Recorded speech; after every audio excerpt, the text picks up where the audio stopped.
Linyo, ikaw yun? Salamat po. Guys, nandito si Linyo guys. Sabi po niya, tutulong po daw siya. Siya po daw maghuli ngayon para maipakita po daw niya sa atin. Kaya tara na. Linyo? Kaya mo ba sila hulihin?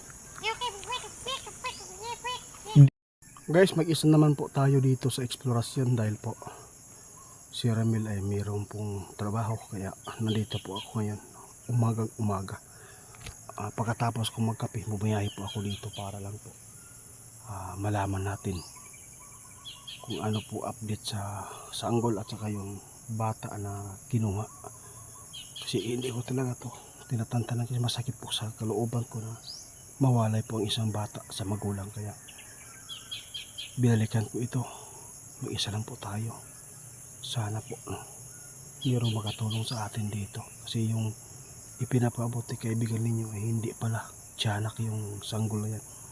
Kahit anong makikita po ng tikbalang pwede pala nilang gayahin. Kahit ako pwede nilang magaya. Kaya tara na guys, mag-ingat lang po tayo. Baka po ay nandun na po yung katawan po ng tikbalang. Kasi maraming asin na nilagay po natin doon at binuhos. Baka po ay natatamaan na sila doon po. Tayo guys, parang kinakabahan po ako eh. Hala, Linyo, ikaw yun? Salamat po. Guys, nandito si Linyo guys. Sabi po niya, tutulong po daw siya. Siya po daw maghuli ngayon para maipakita po daw niya sa atin. Kaya tara na. Linyo? Kaya mo ba sila hulihin?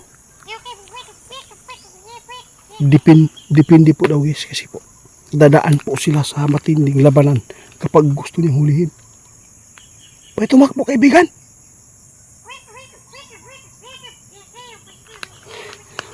Nandito si Linyo guys. Maraming salamat. Huhulihin po daw niya para maipakita sa inyo yung sanggol na tikbalang hindi po pala tiyanak. Tara kaibigan.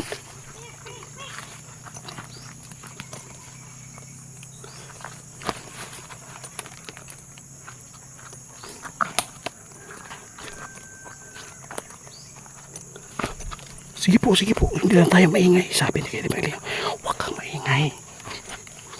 Gagamitan natin. Wala. Oo. Sana po daw walang bantay at sana po daw yung sanggol magpaparinig ngayon para mahuli po niya ng aktwal. Maraming salamat kaibigan Linyo dahil sa iyong kabutihan nandito ka upang tumulong sa akin.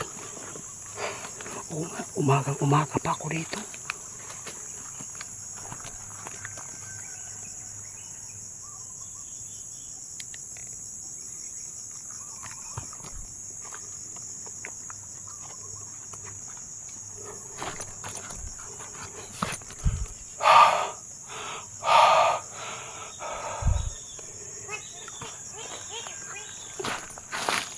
Sige po. Sabi po ni kaibigan ninyo guys, puntahan na natin doon sa portal para mahuli na daw niya. Subukan po daw niya kung gaano po daw kalakas sila.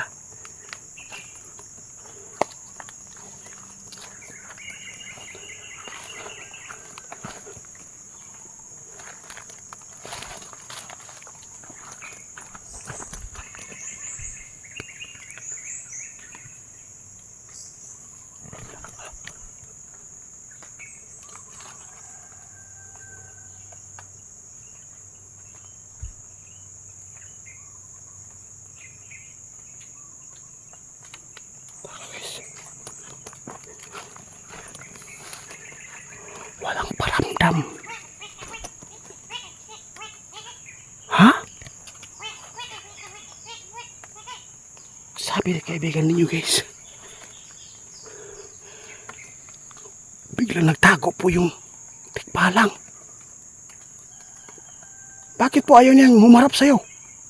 Nakita mo ba? Sinirado po nila yung portal. Tuso talaga to guys ah.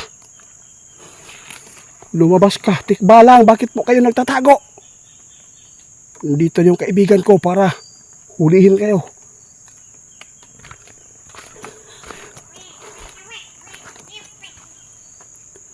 Hinamon na ni Linyo guys. Hamunin mo pa Linyo para magalit sila para lumabas. Duwag.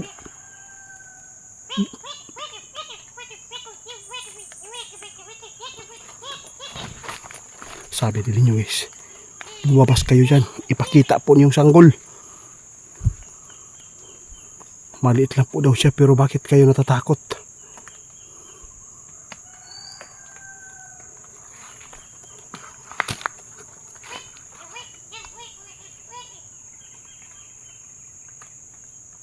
Walang paramdam kaibigan, nagtago.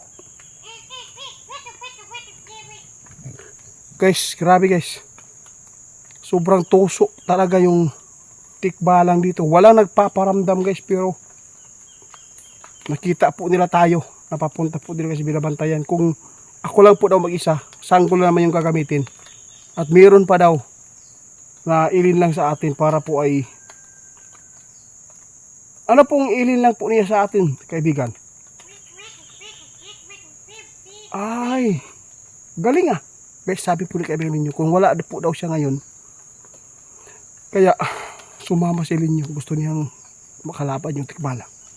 Kasi po, ang boses na naman po ni kaibigan ninyo na pinaplano po ng tikbalang para po tayo ay mapasok pa sa bitag nila.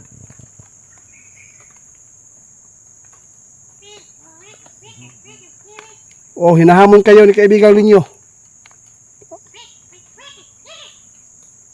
Saan yung sanggol daw? Ay nako. Pagkaduwaga pa din kaibigan. Tumahimik lahat po dito sa gubat guys. Wala po nagpaparamdam mula nang kasama ko si kaibigan ninyo.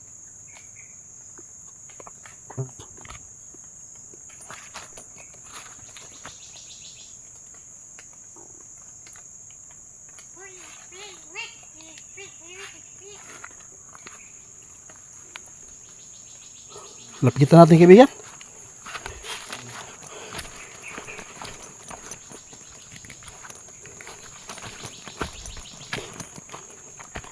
Nakikita mo ba yung bata?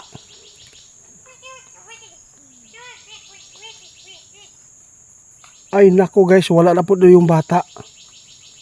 Bakit po? Anong ginawa po nila?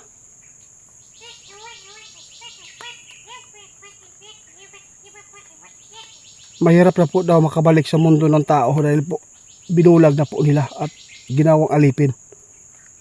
Patay na. Paano na yan yung magulang? Sabi po ni kami ninyo guys, mahirap na po daw kunin yung bata dahil po ay wala nang magandang pag-iisip. Kasi po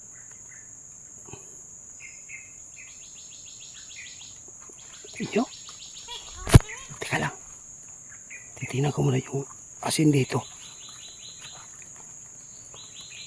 Dito ko po nakita kaibigan ninyo yung nahulog galing sa niyog. Parang munika lang siya. Nalapitan ko, wala naman nalaglag.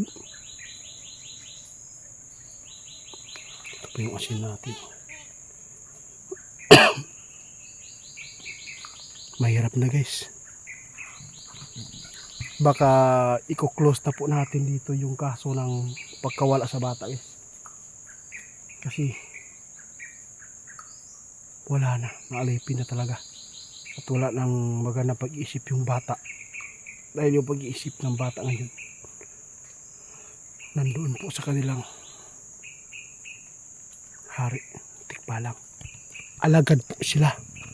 Kaya pala nang bibiktima. Linyo?